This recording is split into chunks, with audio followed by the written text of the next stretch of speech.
आज 1 मे 2025 65 वर्ष पूर्ण झालीत संयुक्त महाराष्ट्राच्या लढ्याला। या महाराष्ट्राच्या सीमा बांधणीसाठी मुंबई ही महाराष्ट्रातच राहावी यासाठी पहिल्यांदाच मराठी भाषिक या महाराष्ट्राच्या अस्तित्वासाठी एकत्र आले आणि तीव्र आंदोलन छेडले। फ्लोरा फाउंटन हत्याकांड झाला, ज्याला आज आम्ही हुतात्मा चौक म्हणतो, तिथे 106 लोक मृत्युमुखी पडले। तेव्हा या हुतात्म्यांच्या चितेच्या आगेने हे आंदोलन पेटलं आणि मराठी माणसाचा महाराष्ट्र उभा राहिला। सातवाहन राजांच्या इतिहासापासून ते वर्तमानापर्यंत अनेक सारे उतार चढाव या महाराष्ट्राने पाहिले। आमचे सण, आमचे उत्सव, सोहळे, विविधता, संस्कृती, भाषा यांचा अभिमान बाळगून त्यांचा आम्ही उदो करतो आणि तो केलाही पाहिजे। पण त्याचबरोबर या महाराष्ट्राच्या सद्यस्थितीची समीक्षा देखील आम्ही केली पाहिजे, तेव्हा जाऊन खऱ्या अर्थाने आम्ही स्वतःला महाराष्ट्रीयन म्हणू शकू। या महाराष्ट्रातील आत्ताचे जे ज्वलंत प्रश्न आहेत त्याचा विचार आम्ही कधी करणार आहोत?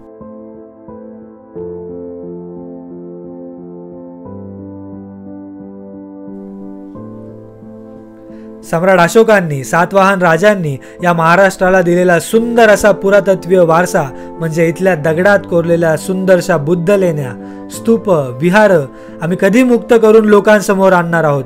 कधी त्यांच्यावरचं अतिक्रमण हटून त्यांचं संवर्धन करणार आहोत? आमच्या छत्रपती शिवाजी महाराजांनी जिंकलेल्या गड किल्ल्यांचं संवर्धन आम्ही कधी करणार आहोत?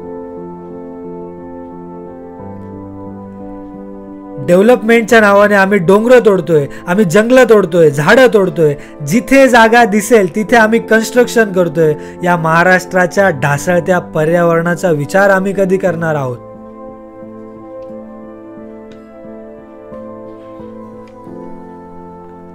पर्यावरणातील सर्वात महत्त्वाचा घटक म्हणजे आमच्या महाराष्ट्रातल्या नद्या। या सर्व नद्यांना आम्ही नाले बनवून टाकले। एका नदीचे पाणी देखील असे नाहीये की आम्ही ते विना शुद्धीकरण करून पिऊ शकतो। याचा आम्ही कधी विचार करणार आहोत? विदर्भातील पाण्याच्या प्रश्नासंदर्भात तर बोलायलाच नको।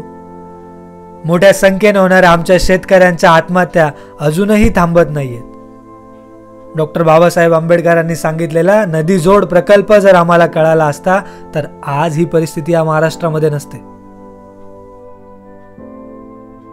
अहो कळेल कस काय? आमच्या शिक्षणाचेच मोठ्या प्रमाणात बाजारीकरण झालेले आहे। गव्हर्नमेंट स्कूल मधल्या गरिबांच्या मुलाचे शिक्षण ते प्रायव्हेट स्कूल मधल्या श्रीमंतांच्या मुलांचे शिक्षण, या दोघांमधील फी पासून, एज्युकेशन क्वालिटी पासून ते बेनिफिट्स पर्यंतची सर्व तफावत आम्हाला सुस्पष्टतेने दिसते।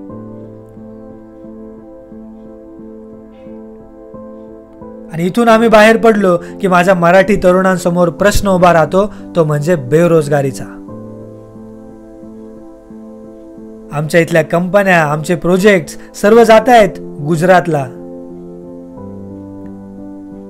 अनेक राज्यातील परप्रांतीय इथे येऊन आमच्या मराठी माणसांच्या नोकऱ्या खात आहेत आणि या नोकऱ्या खाऊन त्यांच्यापैकी काही आमच्याच मराठी भाषेचा विरोध करतायत।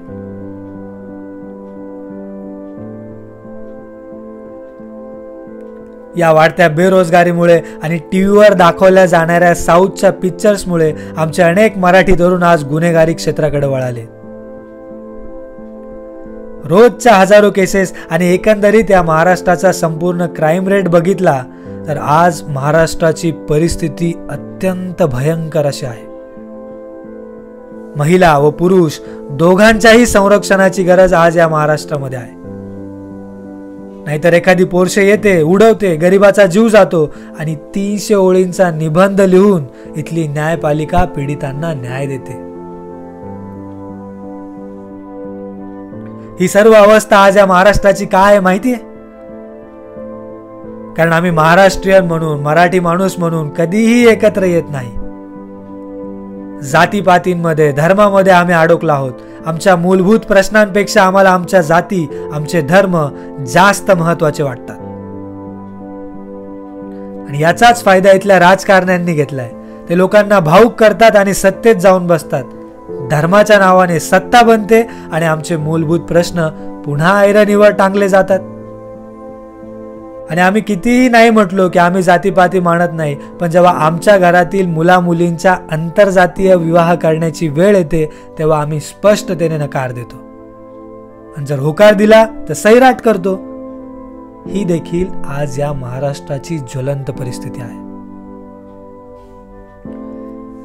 जो व्यक्ती सदैव एक मराठी माणूस म्हणून या महाराष्ट्राचा विचार करतो त्याच्यासाठी फक्त 1 मे नाही तर वर्षाचे 365 दिवस हे महाराष्ट्र दिनच आहेत.